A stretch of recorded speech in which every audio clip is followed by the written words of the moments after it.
Hi friends, Anushka తన సహచర నటుడు pan India star hero Prabhas తో ప్రేమలో ఉన్నారని, త్వరలో పెళ్లి కూడా చేసుకుంటారని కూడా వార్తలు వచ్చాయి. ఆ విషయంపై సదరు హీరోయిన్ గానీ అనుష్క ఎప్పుడు మాట్లాడలేదు. కానీ ఆ హీరో ప్రస్తుతము వరుస సినిమాలతో బిజీగా ఉండడము, పెళ్లి గురించి పెద్దగా పట్టించుకోకపోవడం పట్ల అనుష్క కుటుంబ సభ్యులు మండిపడుతున్నారని సినీ వర్గాల్లో గుసగుసలు వినిపిస్తున్నాయి. ఇక ఫ్యామిలీ ఒత్తిడి కారణంగా ఈ ఏడాదిలో అనుష్క పెళ్లి చేసుకోవాలని నిర్ణయం తీసుకున్నట్లు చర్చ జరుగుతుంది. తన ఫ్యామిలీలోని దగ్గర రిలేషన్ వ్యక్తితో పెళ్లి జరుగుతుందని అనుకుంటున్నారు. అంతేకాకుండా అనుష్క వివాహం చేసుకోబోతున్న బిజినెస్ మ్యాన్ అని వార్తలు సోషల్ మీడియాలో చక్కర్లు కొడుతున్నాయి. మరి ఈ వార్తలో వాస్తవం ఎంత అనేది తేలాలంటే అనుష్క తరపు నుంచి ఏదైనా స్పందన వస్తే తెలుస్తుందని అభిప్రాయపడుతున్నారు.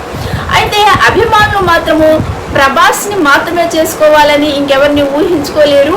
ఎందుకంటే ఎన్నో ఏళ్ల నుంచి ప్రభాస్ను అన్నగా, అనుష్కను వదినగానే అభిమానులు అనుకుంటున్నారు. మరి వేరే వ్యక్తితో వివాహం జరుగుతుందంటే అభిమానులు ఎలా స్పందిస్తారో చూడాలి. అనుష్క ఈ ఏడాదిలో వివాహం చేసుకోబోతుంది.